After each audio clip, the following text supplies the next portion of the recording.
Conversation. Okay. Yeah, it's make silence.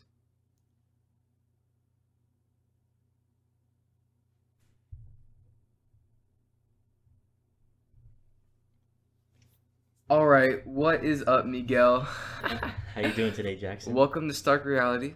Oh, great to be here. You look so nervous. You No, I've never done this before. Just, I'm just ready for it. Let's are, get it going. are you a generally like are you a nervous guy in general in your life? You seem You, maybe not nervous, but you always seem like you know, constantly running. yeah. Usually, I mean, especially public speaking. That is my biggest fear. Aside from heights, let me tell you, heights they get me, man. Public speaking, no, that's definitely one of. It's up there on Like the. giving presentations in Smithson. Oh, jeez, that's why. Oh, for sure, for sure. Miguel's the funniest guy ever to just kind of watch squirm up at the front of the classroom and like take shots at these jokes that get people to giggle like occasionally. And he's just like, he gets so nervous and it's so funny. I, I don't know where I get it from, honestly. I know the heights thing. That's my dad for sure. Mm-hmm. The public speaking, I mean, everyone is pretty good at speaking in my family, I'd say. I don't know. It's just something that just gets to me. Huh. I don't know. What are your biggest fears? My biggest fears, let's see, in order, it would be mayonnaise, one. mayonnaise, mayonnaise is definitely one of my biggest fears. And I picked that up from my friend just like as a kid. I'm with you, Tyler. My friend Turley hates mayonnaise, and it's like a solidarity thing. Just hate mayonnaise. Number two, like I never used to be afraid of snakes, and I never used to be afraid of spiders, and I'm still not. But I'm afraid of lizards. Like lizards freak me out, and I have to like touch them with like a 10 foot like. I had a lizard climb on my hammocks one time, like while I was outside, and it just jumped into my hammock, and I freaked out. I don't know why, but I'm not really afraid of heights. Other than that, what am I afraid of? Um, I can't really. That's it. Lizards, mayonnaise. Jesus. So mayonnaise is like you tasted it and it just like Yeah. Sometimes it could be masked though. Like you have to like learn how to face your fears. oh yeah. So I did with like hunt. Like it'll be in some sauces, you know. And I'm a condiment fan. I Yeah, really like for sure. like food's just a vehicle for my condiments. For sure. And sometimes mayonnaise is in that. Like every time I'm mixing mayonnaise into ranch and culinary, I feel disgusted. And I've kind of gotten over my fears of mayonnaise through culinary at like Eustace Yeah. because all we have these huge vats of mayonnaise and it'll be like, okay, for this sauce, measure out 4 quarts of mayonnaise, and I'm sitting there gagging with like a cup, scooping out mayonnaise and putting it into the quart, like weighing it out, and I'm just like gagging, and then the sauce you like whip the mayonnaise in, you have to wash out, and it smells awful. But I don't know. Gotta face your fears sometimes. Yeah. Yeah. Usually with the heights thing, I've done it a few times, but I feel like I'm gonna get sick. Sometimes my hands get all sweaty, right? I look Uh-huh. down, like, don't look down. Have you seen those videos of urban climbers? The where they just kind of like free climb up the side of a rock, basically. Or like up the sides of cranes Yeah. and like up Buildings, skyscrapers yeah. and they like hang off and they do like Oh, pull-ups. I can barely. My hands get sweaty looking at those videos. I'm telling you. So no matter like I don't know what it is about me, but people always say their hands get sweaty whenever they watch videos. Any video like my hands or feet don't sweat when I like see stuff like that for some reason. Really. Yeah, I don't. It's some weird thing about me where I just don't get sweaty hands when I'm looking at things that make me scared. I don't know. Well, so what does happen then? Because I think that's a big one is the sweaty palms or something. I think like Just the gagging, uh, really, with the the minute. gagging and I get kind of jittery. The weirdest phobia I've ever heard of, and apparently a lot of people have it, is called trypophobia. Okay. Have you ever heard of that? Never. Trypophobia is where people are scared of like small holes in things. Kind of like claustrophobic in a way, or Way different though.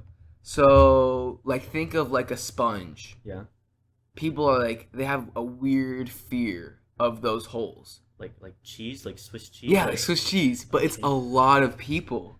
Like Really? it's way more than you would think. And they don't get like scared of it, but it makes them feel uncomfortable. Okay. You know? So Okay. phobias is kind of a bad name, but it just makes people feel uncomfortable. Let's see if I can find some examples. And it like freaks people out. And I don't understand it. Like I was watching I was seeing this image of cell division. Hmm. Okay, I kind of understand it now. Actually, no, that's pretty scary. But people think it comes. That's disgusting. Look at this. This is a hand. Okay. Okay. Yeah, but that's a skin disease. Skin disease. Okay. So people think it actually came from like in certain areas people get the skin disease. So trypophobia, the fear of that skin disease, developed in certain regions. Wow. So a lot of people don't have it. Oh, never mind. This is really freaky. The more I look at it. Oh, I shouldn't have looked this up. Those are scary images. But stuff like this will freak people out. It's like fear of small holes. So see how it's just a bunch of pipes? Okay. And Yeah. people get like nervous looking at stuff like that. Or like the berries and strawberries. Yeah. People don't like looking at that. It's probably the weirdest phobia I've ever seen. You know, that's funny because I've seen like just videos like try not to get satisfied, and they'll take a strawberry and pick out each individual little, I don't even know what it is, Yeah, seed, seeds. and they'll just set it side by side, and I like it a lot. I'm not gonna. But that freaks some people out, man. People are weird, man. Like the differences we all have. Oh yeah. But I like it. I don't know. Does your fear of heights keep you from going on roller coasters? No, I mean it gets to me sometimes. Like I was on a roller coaster at SeaWorld, I want to say. Uh-huh. It went straight up, and you're like, they put you down. You're just at a standstill. You talking about at Busch Gardens? Maybe The red one? I honestly don't remember, but it's like I thought it was like 1,000 feet up. It's probably like 200 maybe, but you just sit there for what felt like forever, and they just let you fly. That's Plummet. it. And yeah, that gets to me. I used to be really scared of roller coasters until I was like 15. The thing that I think is gonna help me get over my fear if I do it more often. Have you ever heard of the slingshot in downtown Orlando? Like where they put you in that ball? No, it's not even a ball. It's like an open, like it's like you're sitting in a roller coaster seat and it's just hooked up. So this is how the ride goes. I did that and I thought I was gonna die. Mm-hmm. So they take you, you sit in, and they like kind of retract you back into like a volcano into the ground, and it shoots you like they said like 400 feet in the air, and you're just like free falling. And Dude, I'm not scared of heights. Like I'll stand on top of a mountain and look off the side of a cliff. Doesn't bother me at all, but that I would never. Well, I'm not saying never, but stuff like that just freaks me out, man. Like I'll do roller coasters. I'll do like really big, fast roller coasters. Doesn't get to me, but those ones where they pull you up and they let you swing down like those Oh, yeah. Superman rides. I like those. I would never do that. I like those. No, man, I those like are so scary. Or like bungee jumping. No way. Ooh, that would take me a second. This is where they like tie your feet together and you just jump, right? Uh-huh. You know, I've seen too many videos of people slipping out of those things and just. So I don't know about that, but You know, I think would be the ultimate experience. what's that? And this is a free business idea, okay? For anyone out there listening, probably no one, but this is a free business idea. So you know those skydiving places where you go into those tubes Uh huh. and like you just jump down 10 feet and you're like literally hovering above the ground? Yep. You do that, but in VR. In a VR headset, and so you have the wind blowing in your face and you're free floating, but instead of jumping out of a plane, you have this VR headset on and it feels you're super real. Wow. Because I don't know, man. After Trey brought in those VR yeah. headsets, Uh huh. I would like to have Trey on this podcast too. But after Trey brought in those VR headsets, that was not even like good VR. You know, that was just basic on his phone, Yeah. not on a computer even. So if you could do it on a computer and have that be successful in facing 100-mile-an-hour winds, that would be an incredible experience. Because I had the VR on, Uh-huh. and I was at the base of the Jesus statue, which is Mhm. like Christ the Redeemer or whatever in Yeah. Brazil, Uh-huh. and I was like, wow, if his phone can do this with this mask, I was so impressed with it. So I was like, man, they need to get on this. They need to do this with the skydiving, and it'd be insane. Especially technology these days, that'd be done in no time. Mm-hmm. Yeah, I feel like it'd be really easy, not easy, but possible to develop, For sure. connected to some wires. And I actually have done that indoor skydiving. There's an actual Uh-huh. place, and it's on like iDrive or something like Yeah, that. it's in Orlando. Yeah, I've done it before. Is that expensive or Honestly, I didn't pay for it. It was my Uh-huh, grandma, but true. it was it's pretty expensive? I'm not sure how expensive. Maybe Mm-hmm. for sure no more than $50 a ticket, I'd Okay. say. But other than that, How long did you get to do it? they keep you in there. You go 2 rounds, and you stay in for about 2 minutes apiece. Mhm. So about 4 minutes, I'd say. Yeah, I mean, You know what I've always wanted to do? so You know those zero gravity planes oh yeah, where they take you up and they bring you down? they go like kind of Yeah, I've always wanted to do that, but the ticket prices they're are crazy. ridiculous. They're like, take a guess. How much you think it costs to do one of those? Well, I saw Stephen Hawking did it one time. I'm gonna give you some tips here, right? Okay. One plane, 747, something like that, all emptied out, and they take only like 20 to 30 people at a time. Okay. All right. $1,000 a ticket. $5,000 a ticket. $5,000. 5,000 is it's like 4,995 plus like 5% tax Oh jeez. for 15 minutes of zero gravity. You do 7 2-minute things or whatever. So they bring you up and then you go on a descent. And I think that'd be incredible. Like people who do it say it was so amazing, but it's $5,000 freaking dollars. $1,000. It's so expensive. I don't know. Those, I guess they do empty the planes out, but you said it was like a Boeing 747. I don't know if that was the exact model, but it was a commercial airplane. Okay, but it's like you hear about these like plane crashes, and once the planes start going down, it's hard for them to get going back up, and they do it constant up and down. So I wonder. I mean, they must. I feel like they fly super high in the air. Yeah. I have no idea about any of this, so don't listen to me because I'm retarded. So I feel like they fly super high up in the air, and then their descent is only enough to make you float. So they're not like, all right. So think about it like this: you have this big airplane, and you start nosediving, right? Mhm. It's gonna start pushing you back Yeah. because the plane is gonna be falling faster than you because it has like jets or whatever. Yeah. So it's gonna be pushing you back into your chair. That's just falling. So you don't want falling. Is falling free falling? Okay, literally, like I said, I know nothing. I'm retarded. So it's like falling, but this is floating, where you don't go down as much. Like you don't nosedive. Yeah. You know? I don't know. But I remember reading a story once about a pilot who let his 16-year-old son, bad move, into the pilot seat and just like sat around. And so he went to go like get a drink or something, and he thought he turned it on to autopilot, and so that way the controls wouldn't work. And he was gonna let his like 16-year-old son to pretend to drive the plane or whatever. And his 16-year-old son got the controls and just shoved them like all the way down. And so they went down in like 90 degrees, you know, like free fall all the way down, and they were able to pull it back up once, right? But then their engine started to fail, and you hear like, you know what the black box is, the recordings that you can always hear.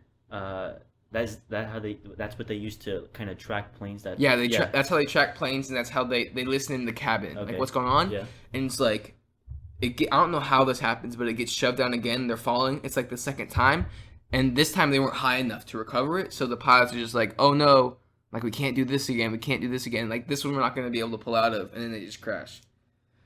Don't let your 16-year-old son who's not a pilot into the pilot seat, folks. And people died because of that. I don't know. Stuff like that just annoys me.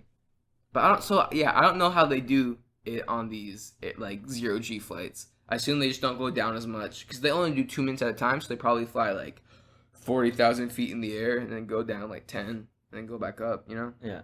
So one question. All this stuff that we've been talking about is like major adrenaline rush. Mhm. What is the biggest rush you've ever felt before? Being hit by a car. Really? Yeah. Okay. This is my theory. I talk about this with my sister. When I was a little kid, I didn't like roller coasters. I didn't like climbing trees. I didn't like exploring anything. And I was super like chill. Didn't take any major risks in my life. And then I got hit by a car about a year ago, December. I can't remember when it was. And I remember like that was a crazy adrenaline rush because the only thing I remember is I don't even remember like a quarter mile back. I don't even remember what happened. And I just wake up, bam, in the back of this dude's car. So apparently I hit the rear windshield, rolled over onto the concrete, and I remember like just waking up and clear as day just going, ugh, like getting up, like everything was sore. And for some reason, I remember like hearing music and thinking I was like waking up from a dream. And it was like, ugh. And then like my face got really warm as like blood was dripping down my face. And I was like looking at myself and I was like, And the dude's like, what happened? What happened? What happened? What happened? And then I was super confused. So I was like, oh, should I go run to the neighbor? He's like, what are they gonna do? I was like, oh yeah, you're right. And then so he went to the neighbors he knew, the driveway he just pulled out of, and then he got them to get me like a wet rag, wiped off the blood, and like that was like crazy adrenaline rush just waking up from that. And then so after that, after all that's said and done, I start like becoming like a little bit more riskier and like liking adrenaline more, you know? So then I started liking roller coasters and I would be a little bit more risky in how I drive. Yeah. And like I love driving the motorcycle around. And something, I don't think just something changed after like being hit by the car. It always takes that one thing. Yeah, to that kind of- one. yeah. I'd rather that than a tumor that makes Yeah. you like impulsive, you know? Uh-huh. But after that, I just like started becoming more geared towards like adrenaline, you know? Going outside the shell. Yeah. Yeah. I don't know, like that could be wrong. That could just be like all mind games, but I don't know, man. I think it is really what happened. I mean I'd buy that. That was like being hit by the car. It's definitely worth the story. It's a great story, Yeah. and like I got super lucky with like the damages I took. I only broke a collarbone. I Yeah. only broke my nose. Didn't really have a major concussion. Nothing in my spine, you know. Yeah. And that was probably like the luckiest I could get with that. For sure. Although, dude, the next morning, waking up, it's like, I say it felt like I got hit by the car the next morning. Because the next morning you wake up and you get up and you're just like, and you're like, I gotta go take a shower. And then, yeah, it was the weekend. Yeah. It was a Friday. Or, yeah, it was, because it was on a week, it was like the Friday before. No, it was not. It was a Tuesday. Because I remember I was going to go to youth group, and then I woke up Wednesday, stayed home Wednesday, then went to school Thursday with a broken collarbone. Because the hospital I said, remember the sling. No, but the hospital sent me home and said I was fine. And so I was wearing my backpack all day. Okay. Like I put it on, be like, all right. So I had one strap it on my right shoulder, and then all day, like my collarbone was killing me. And I went like that for like 4 or 5 days. Really? Until we're like, dude, recheck this. And the hospital literally sent me home like, nope, you're fine. Broken collarbone, broken nose, mild concussion. Like, yeah, you can go home. All I got for it is this little, and people don't see this too often, but I have this little dumb. Can you see it? Wait, where is it at? This thing right here. Okay. That's like one of the only scars. Kind of like a road burn or Yeah, something like that. and then I used to have a scar that looks like Michael Jordan dunking right over my lip because it split my lip open. Uh-huh. And then my nose is a little bent, and I have like see my eyebrow. Yeah. That's all I got from being hit by a freaking car. I wish I would have got a little bit more. Like I don't know, a sick scar like running all the way down my forearm. I thought that'd be pretty sick. Yeah. It's whatever. I mean, I have a few scars, obviously, all over my knee. Yeah. So word around the street is that you have the weakest knees known to man. Only the right one. Only the right one. Only the right So one. what's the story with that? All right, so we'll go back a year and a half ago, I want to say January 2016, playing the final. We're in the first. Well, it was our final game of the season, but we didn't know that at the beginning of the game. But first round of playoffs or district play, whatever. We're playing South Lake at South Lake. 2 minutes left. We're down 2-0. I'm not a happy camper, obviously. But the season's over, so I decide I'm going to try to take it into my own hands. I dribble down the field, and out of nowhere, I just hear 2 loud pops. Next thing I know, I'm on the ground. Next thing after that, I'm sitting on the bench. My knee looks like a water balloon. And I don't know what just happened because I'd never felt anything like that.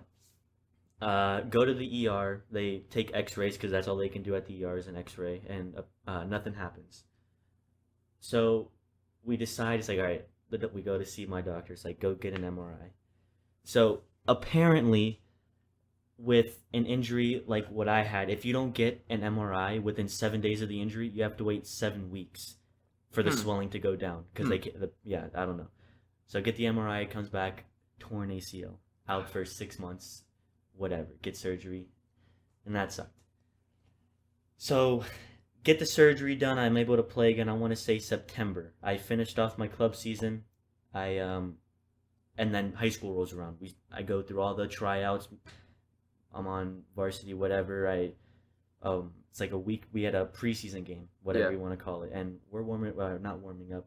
The week before practice, I'm feeling good. They want to They tell me, all right, we're gonna play you at a new position. It's cool, whatever. Mm. The game comes up, Osceola High School.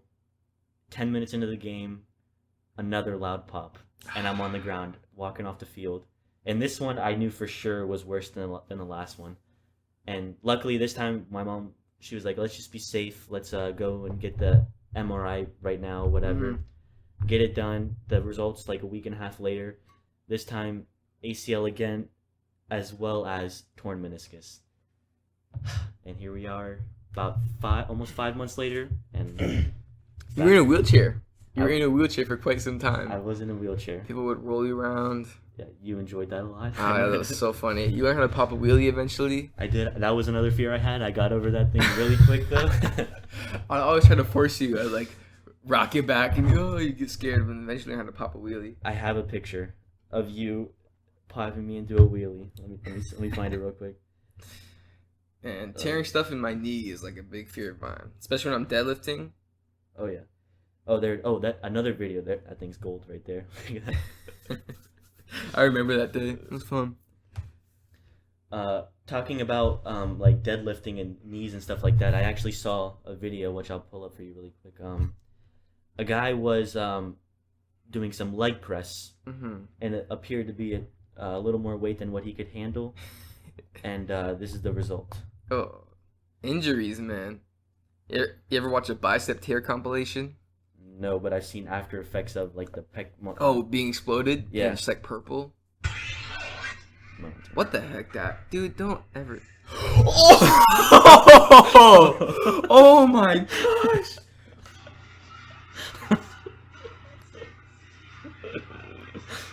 Oh, that is the craziest injury video I've ever seen. That was. So a knee is supposed to bend at 90 degrees. This guy's knee bent 90 degrees in the opposite direction. It was like he was an alien from outer space and his knees can bend both ways. That was disgusting. What do? You shoot yourself at that point? You go, man, they have to amputate this thing. I don't want to live anymore. What do? Like, that's insane. And you know, honestly, I don't even know. For sure, I don't think he may have broken some bones. The kneecap may have broken, but for sure, every ligament, every tendon is done. Dude, okay, I bet with modern technology we can fix that, but that thing went backwards. Be like if you took your elbow joint, like imagine straightening out your arm and then going 180, like that's gone, dude. Yeah. That had to be the worst pain of his life. You know, an injury like that I've actually suffered, it's nothing major, just kind of bending in the wrong direction just a little too much. It's like hyperextension of the knee, and that's some serious stuff right there. I'm telling you, nothing was broken, but that's. I've done the opposite, hyperflexion. Where like I landed on my knee and that hurt too. But okay, that goes to show. I feel bad for the guy, but I also don't at the same time, because he probably took every 45 out of that whole weight room, loaded it up on there, put some knee reps on, and started doing quarter reps on the leg press. Yeah, I was about to say he wasn't even doing full reps there. So dude, don't let your ego get control of you at the gym. Like, you know that video of the dude that used to go to our school where his knees like slapped together? I know who you're talking about. I'm like, dude, don't. It's crazy. He slapped on like 405, and my dude about if the knees weren't there to catch each other, they would have kept going. Snapped it out. That's horrible for you. Like, he's gonna ruin his. He's lucky he had knee sleeves on, man. They clapped. He was like, he started to go up, and he heard. I don't know. It's a pretty strong dude still, but it's bad for you. People let their ego control themselves all the time, and that's the hardest thing. Yeah. At the gym is when you're weak. Like that's what Mason does. Mason's like, bro, let's rack up 105. I'm a max out. I'm like, Mason, you're not ready for 105. He's like, put it on there, man. And so he's like, I got this, and then he just got it to his chest and couldn't get it back up. 105? Not trying to flame my dog right here, but yeah, 105. Wow, I remember 8th grade Mason. He was short then too, so it was even worse. He was short and scrawny and had a funny haircut. The bowl cut. The bowl cut. He still says he has a student ID like connected to his keychain. Anytime he's like shamed, he like just shows that. That dude's funny though. I love him. Oh yeah, for sure. He's another guy in the Adams podcast. Mason is such a good sport about stuff. But yeah, especially in Smithson. Yeah. Smithson just, oh my He gosh. makes- Mason roast him all the time. But he's also crazy in that class, so Mason just needs to learn when to not say things and then when to say things. And he'd be golden. He'd be perfect. You know? He's crazy though. Take notes, Mason. Yeah, take notes. If you listen to this, Mason, love you first of all. But that bowl cut in 9th grade, jeez, man, I don't know why mom let you walk out of the house on that one. I used to have that haircut too, though. Really? Yeah, you want to see? I might have shown you this picture. Have I shown you that picture in 8th grade where I had that really long hair? Possibly. I just saw a photo actually walking out. Yeah, that one. That's the one. Yeah. Yeah. That has me, my grandma, and my brothers, You guys had the whole family in that Yeah. picture. and those are all my nieces and nephews. Really? Yeah, let's see, 7. Yeah. Plus. All right, so 7 plus Tristan, Coden, and then my so 2, 3, 12, 13, counting Melody. I have 13 nieces and nephews. So I'm guessing you're the youngest, like, brother and sister. Yes, I'm the youngest out of all of them. Okay, that makes sense. Because for me, aside from my cousin on my mom's side, I'm the oldest out of everyone, right? And my cousin's only 18, Mm-hmm. about to be 19 actually. So that's something I have yet to experience. You have siblings? I do. I have one brother and one sister, both younger. My sister Isabel is a freshman at Eustis High School, the Kurt Wright Center. My little brother Anthony is 8 years old and attends Round Lake Elementary. Nice. Pretty solid. So they're gonna be the first of the nieces and nephews. See, all my brothers are my half brothers though. Oh, really? So like same dad, different mom. Okay. So like they're not 100% bro, but it's whatever. It's the Hey, same a thing. bro's a bro. Yeah, bro's a bro. Let's see if I can find it here. I'll show it to you later. But anyway, I have a potato face with a bowl cut. That was. Dude. This was not that long ago. Have I shown you that picture before? I think so, yeah. This, I don't know. That's probably the most I ever weighed. I was nearing 300 pounds there. Really? Like nearing 300 pounds. And that's when I started biking and got by car because I was exercising. But I lost a ton of weight. Hey. I'm planning to get to 190. More power to you, man. I'm at 215 right now. Probably the lowest I've been since 8th grade.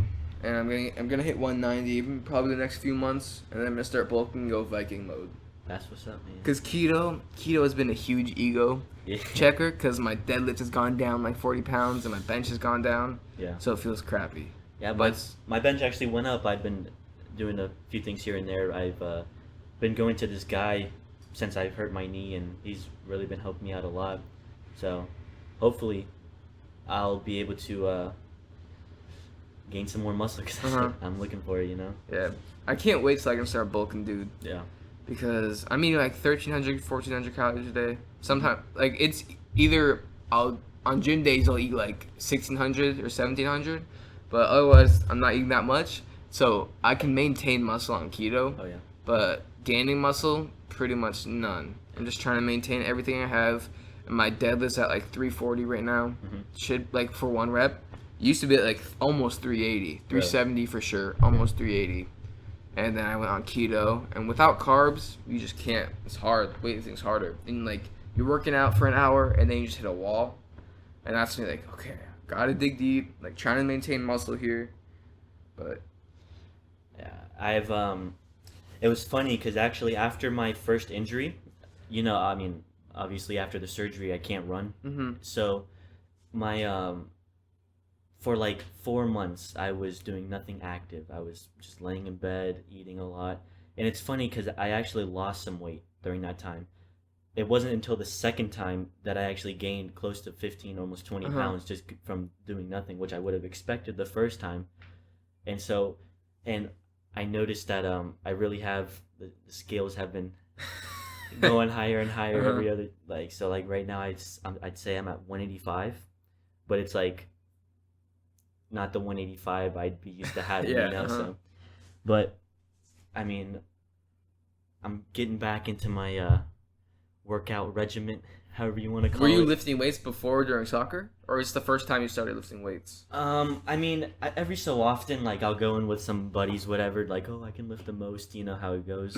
I've never seriously done it because with soccer, I've only ever trained running, Mm-hmm. and Yes. that was my huge thing was just running as much as I could, and I wasn't able to run. So it's like, well, what can I do? So in the wheelchair, I'd get out of the wheelchair, sit on the bench, try to hit a few Mm. lightweight reps, and I mean, ever since then, really, I've not like hardcore gotten into it, but like I can see myself in the near future. Like really, I just need motivation. Mhm. That's my big thing. I'm so glad I picked up weightlifting. Yeah. 'Cause that's what started like my weight loss. Mhm. I was like doing cardio and I like lost like 10 pounds. Yeah. And then I was like, I need to find something I like, and I was like, just picked up weightlifting. And I remember I was super nervous and like insecure, and I could only bench the bar. Mhm. And then like I was like Marion status. I was benching like 5 times, 45 pounds, Yeah. But then I fell in love with it. I just forced myself to go the first 2 weeks, and then I started liking it. That's funny because actually, from eighth grade to ninth grade, that summer, I had decided I was gonna play high school football, Mm-hmm. and so I would go to all the summer workouts and whatever. And I remember everyone used to look at me like I was like the man because I was the only one that could bench 135 pounds, right? And so after that, if I look at all the people that stuck with it from that eighth grade to ninth grade summer to right now, it's crazy because all the kids are benching 250. Yeah, Like they're all way up there. So I'm thinking to myself like, how strong could I be right now? But Mhm. can't But then here's the thing with like, I would think of that too. Like I should have started losing weight earlier, but it's like you could have never decided to do it. Be like Yeah. 10 years down and just started. Yeah. So I go in the gym and I'm like, man, I should have done. Like I get frustrated, and it's like, well, I'm here. I'm doing it now. Like this is the best I can do. But if you are a living, breathing male who produces testosterone, I would suggest paying $10 a month, getting a membership at Gold's, and start lifting weights. Because you just feel better, things get lighter, you're stronger, you're faster, you start losing weight, you start gaining muscle. Feels good. chicks dig that. Yeah, Miguel would know. He's got like 8 girlfriends right now. No sir. Yeah, Miguel is a player. Let me tell you, No sir. he showed up to Boy State, our interviews. Showed up in this jacket, in this what's the company again? Polo. Yeah, Polo. Why the hell? I didn't know that. It's such a most basic. Okay, Polo jacket, khakis on, and these brown shoes. If you look like you were supposed to be in 1930s Italy, walking downtown during the Great Depression. No, like 1950s Italy. Going back, like you're talking about the 1950s, 1930s, whatever. Uh-huh. If I could gain possession of a time machine, that would be the direct place I would go. Not Italy per se, but 1930s to 50s, like growing up, maybe born in like 1935, so I'm a teenager by the time 50 rolls around. Uh-huh. Life was perfect then, man. I see. Life was perfect in the 1950s. Just think about it, okay? Alright, I'm thinking about it. Okay. Number one, I don't know. I mean, I'm sure you're not. I'm definitely not because I'm not. Not brave enough yet. Sneaking out. That is definitely a growing thing among us teenagers. I've personally never done it, and especially nowadays, security systems. Who can do it? 1950s. Let me tell you, they had to open a window and they were gone. Right? That was it. I'm not saying that was the perfect thing about it, but the cars. You know how much money those things sell for these days? Like you get like what are some nice cars? I'm not big on cars. I don't know. Alright, let's see. Camaro started in the 50s, Okay. like 58. Same with Mustang. Chevelle. Yeah. I hear a lot of good things about like a 69 Camaro. Like just imagine that. 68 Chevelle, 68, yeah. Yeah, I guess late 60s though is one, but like Same thing. Like Yeah. early cars were still pretty. Oh, yeah. I don't know. and even okay, people hold like not high standards. They just like when they see a kid under 18, they expect them to be perfect. But it's like we're not all perfect, right? Let me tell you. I'm trying to think. I'm trying to think. Like, you could watching you here right now, trying to come up with why the 50s are good. Let's take a recap. All right, so you have security systems sneaking out. Oh, Okay? I got another one. Okay, let's hear it. You can walk into a convenience store and do Buy whatever. cigarettes? Not like I'm not saying that's what I want, but like just the like thought like I can. I'm 15. Right now I'm 17, but like 2 years ago I'm 15 years old. I can walk into this 7-Eleven over here, which they didn't have back then. But I can walk in there and I can buy whatever I want. I don't have to worry about anything, right? And that's another thing. I don't know how many of you guys know, but I mean, underage drinking is definitely a growing thing in our society, and it gets worse when kids are doing it like secretively. Yeah. If you could just openly drink, I think it'd be a lot less dangerous. I agree with that. See, here's the thing: is I don't drink personally, and because I just don't. I advocate the legality of marijuana. I advocate the legality of certain like kratom, and I advocate drinking at like I think it should be legal at 15, 16, even though I don't drink, and I've had a drink or two with my parents before, during like Christmas or whatever. Yeah. And it's just not a way for me to have fun. I prefer being sober, but I do think it should be legal. And story. This isn't my story. This is my friend's story when he went to Germany, when he studied abroad in Germany, and when he was in college. He was sitting, I don't remember if it was at a restaurant or at a bar, and then there's like this hot chick that his friends were trying to hit on. He was engaged at the time, but there's this hot chick his friends were trying to hit on, and they were like, yeah, bro, we got so wasted last night, like trying to hit on this girl, and the girl's like, in Germany, the drinking age is like 5 with your parents' consent or whatever, and they'll have like drinks with their parents and the restaurant, and they're like, yeah, bro, we got so wasted last, like frat boys, Americans, like really annoying. Okay. And then she was like, we stopped doing that when we were 12, and like we shut them down and just completely roasted them. And I agree with you. I think that if parents allowed it, kids would be way smarter about it. You know. And I mean, if you look at it, America is really the only country that puts a limit on drinking, other than maybe Canada. But if you go to Russia, vodka is considered a soft drink. Yeah. Yeah. And the thing in England it's 18 to drink publicly. On private property, it's 5 with your parents' consent. So at 5, kids can start drinking with their parents' consent. Yeah, that's my dad has a few friends from England, and I talked to them a lot about that. Not drinking, but like just living in England, right? And they told me that if your dad is well known at like the local pubs or whatever, the bartender will slide you some like alcohol, but put a little lemonade in it, and it's whatever. They're cool with it. So I feel like we have such a history of demonizing substances in America.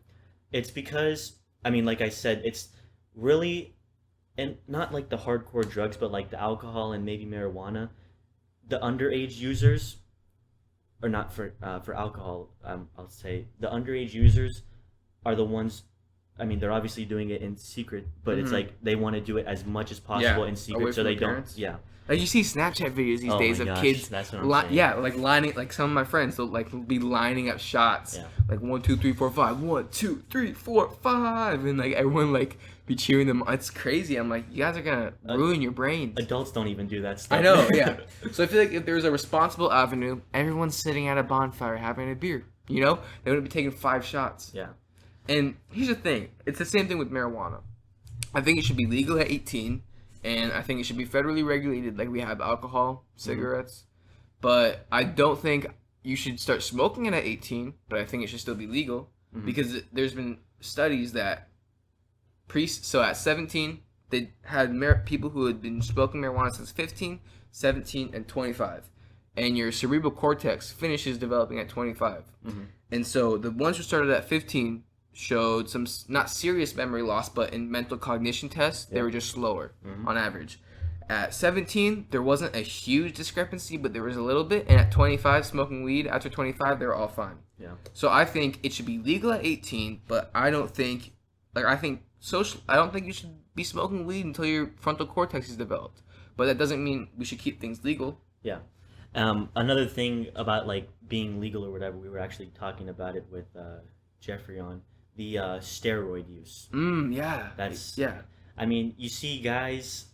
I mean, I don't know all these bodybuilders. I'm sure they're all clean, whatever. This is all natural, but some guys, especially back in the day with Arnold Schwarzenegger, how he has openly admitted to steroid use in the past, and it's like, yeah, whatever, you won competitions, but like, was it worth it? You know, if you look at him, he's kind of saggy today, Yeah. whatever. But our conversation was as a kid or not a kid, but kind of adult in your prime. You don't really need No. steroid use if you just put the time in. You could get what you want, but like as you age, like retire, maybe like 65, whatever, 60, 65. If you want to start like hardcore working out, like more power to you if you start juicing. Yeah. You know. I don't see. We should have again federally regulated steroids Uh-huh. that like anabolic, and I think you're an idiot if you start using steroids at my age. Mhm. But if you start using steroids when you're 65 and you're all saggy and you're like, bro, 20 more years, it's not really gonna shorten my life that much. It may take off 5 years, but I'm gonna be ripped. Start yeah. juicing, dog, because you'll be ripped and you'll be 65 and you'll be better looking than half the guys who don't work out. So people will be like, what the heck? What's this dude on? Juice, son, and it should be legal. You know, they should have to do it under the table. They're gonna be proud of it too when You ever heard of TRT?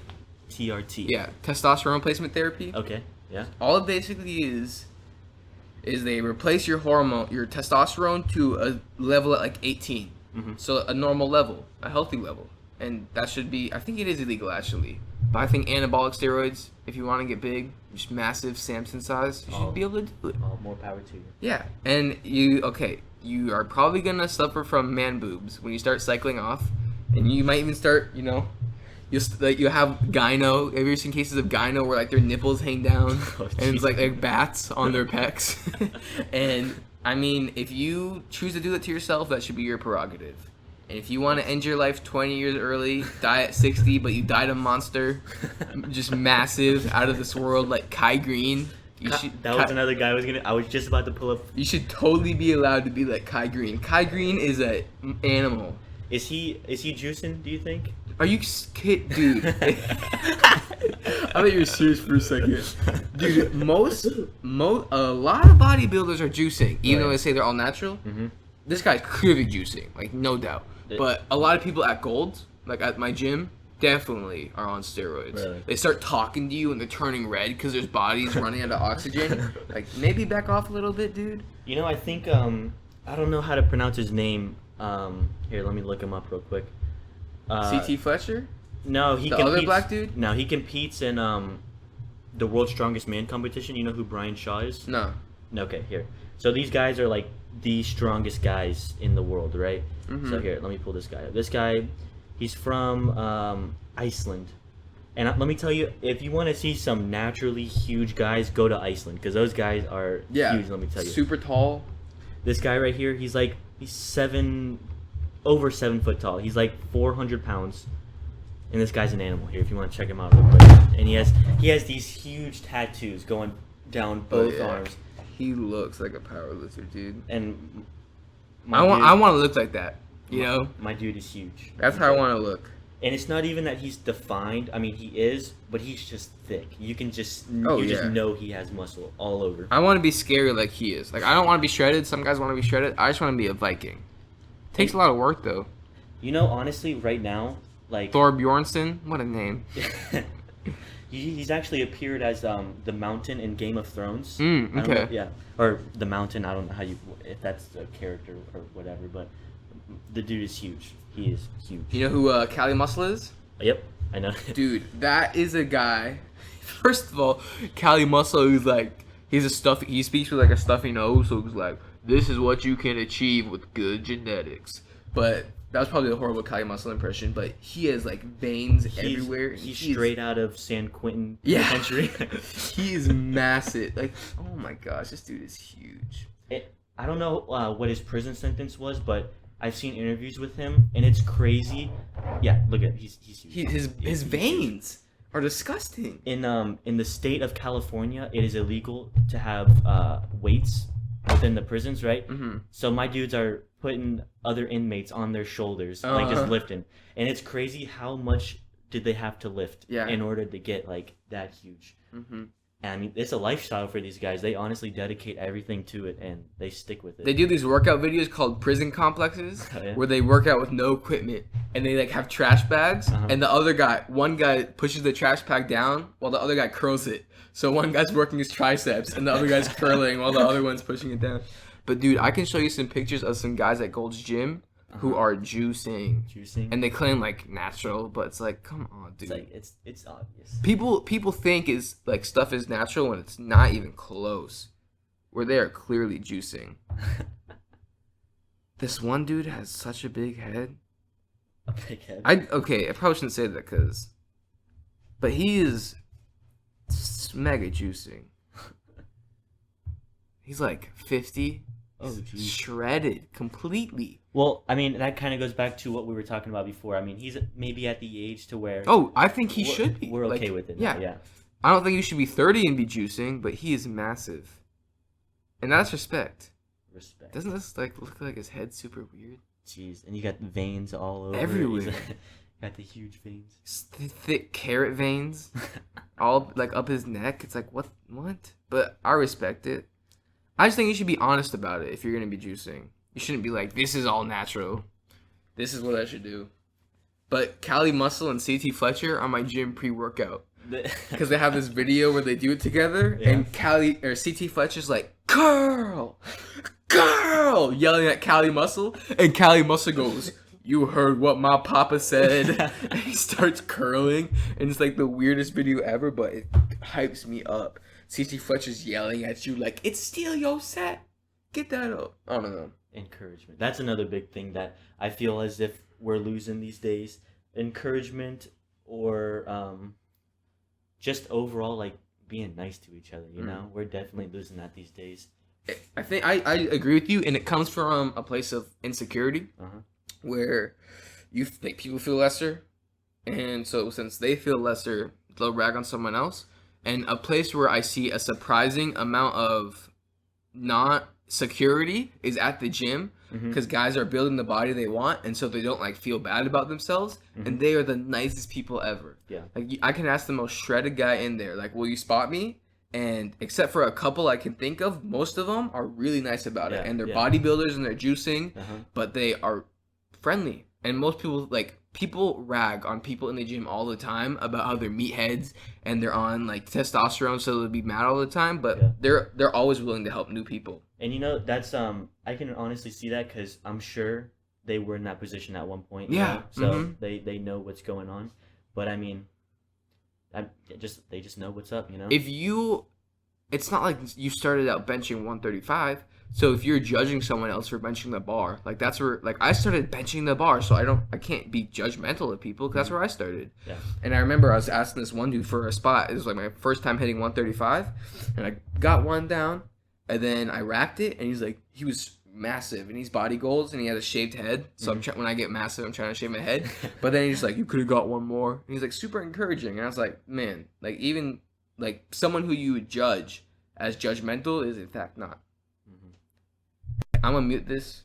You want water?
All right, we're coming back from a quick water break. A lot of silence there, but I'll be able to edit it out. I don't know what we're talking about. Just weightlifting, whatever. Yeah, you want to try to pick up something different? Sure, whatever. Oh, Boy State. Yeah. You going to Boy State? Boy State. You excited? Yeah.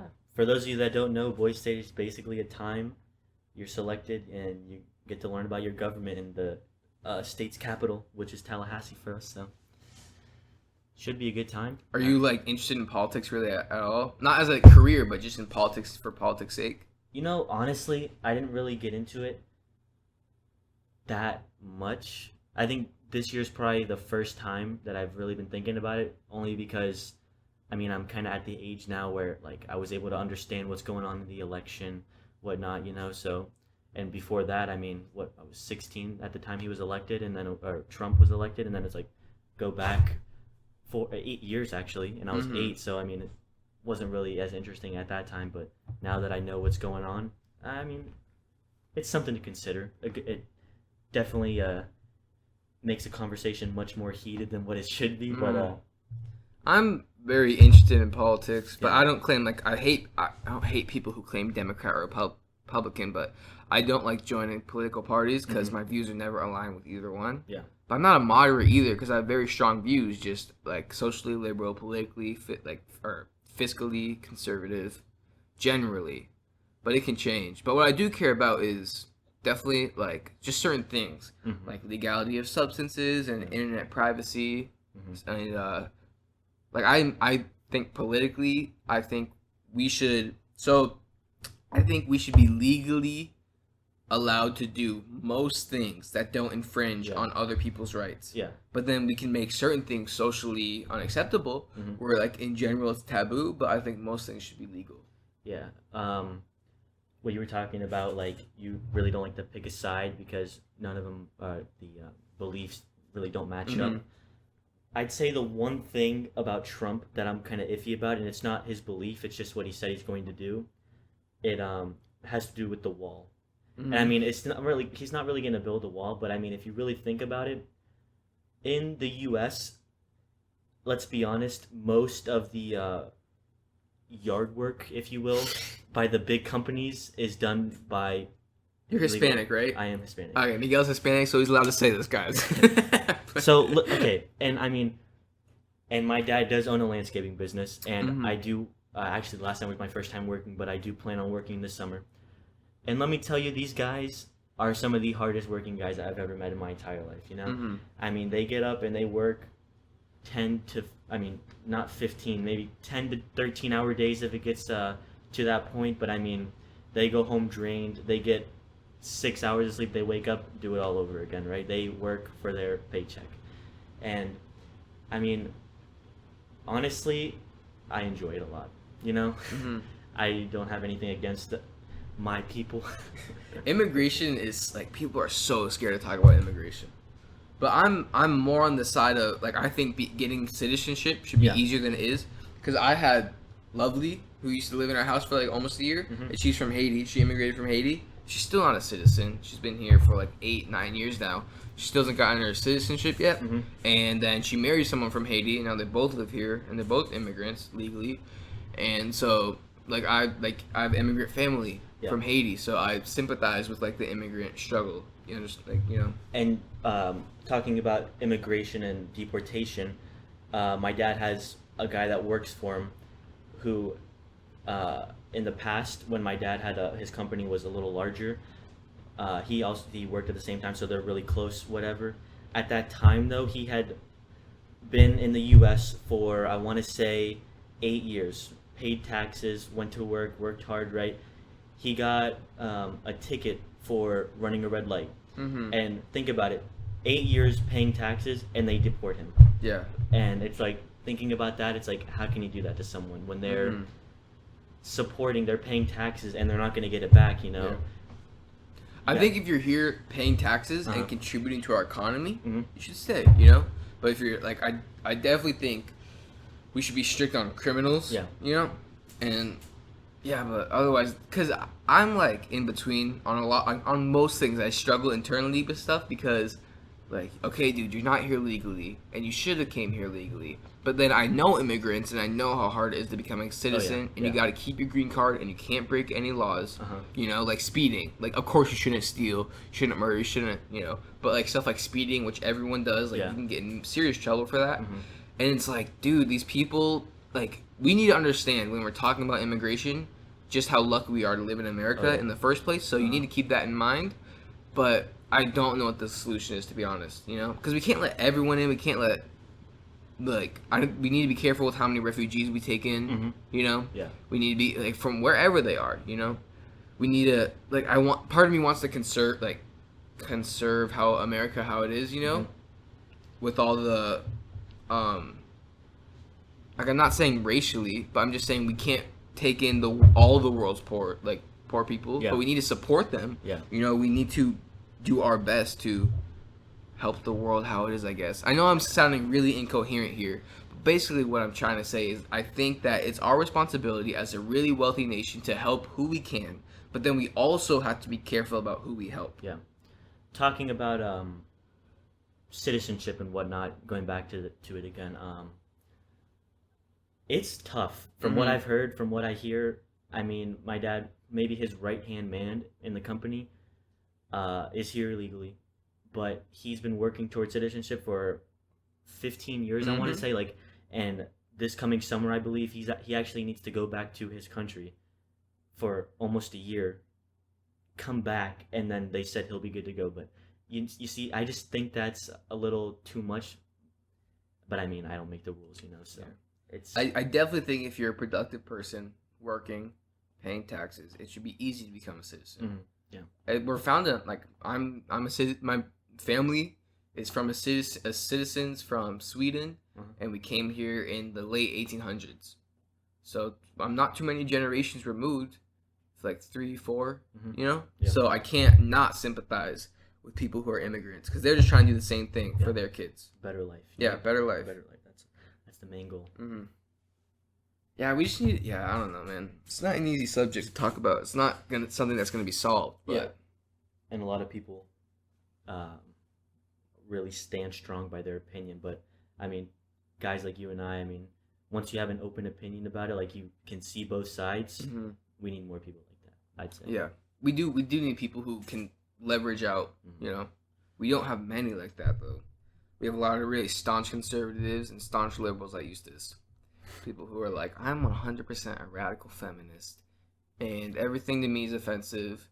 And then we have people like, build that wall, build that. But then again, like people who would be for like quote unquote building a wall.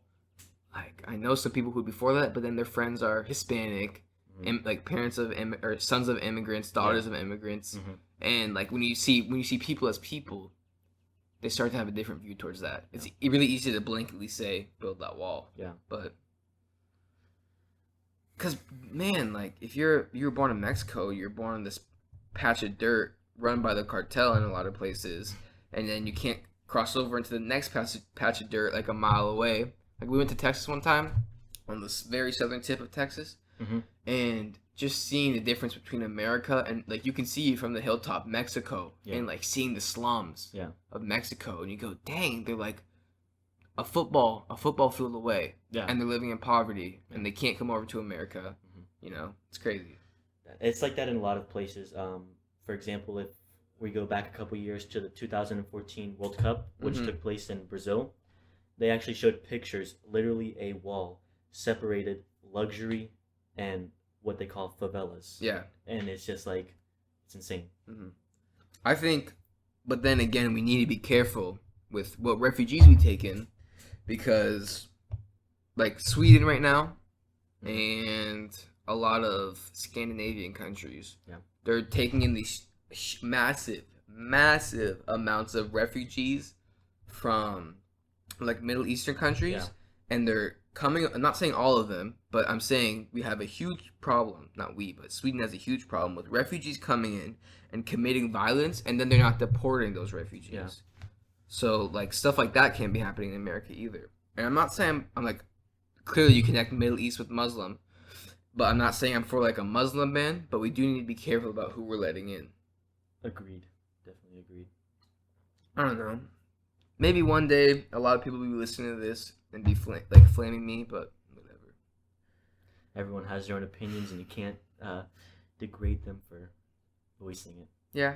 You don't have too many people that voice their opinions. Yeah. People are scared these days. Yeah. That's another problem. Yeah. What can you do though? It's just like one of those things, like facing your fear of mayonnaise, facing your fears of heights. You just gotta do it one day and get over it. Well, it's almost 7:20, so you gotta go soon. Let me tell you, Miguel, it's probably one of the out of the five. It's probably the best one I've done. So we're gonna have to do this again sometime. Hey, I'm all for You'll it. be down. Whenever This is you fun. want. This Yeah. is fun. So we'll have to do this again. And alright. Got any like to shout anyone out? I just want to shout you out. My boy Jackson Stark over here. No one else? How about your parents? Yeah, I'll shout my mom out. Even though she did give me a curfew tonight that I have to be home by 7:30, which I guess it is a school It's night. reasonable. It's a school night, but I'm 17. Come on. Yeah, now. true. Anyway, 7:30. what's your parents' names? My dad Miguel, my mom Michelle. Shout out Miguel, Michelle. You raised a good son. Best podcast I've done so far. What a laughable, funny dude. Was really nervous in the beginning, but he did fine. Stark Reality, we are out. Bye. I'll see you guys later.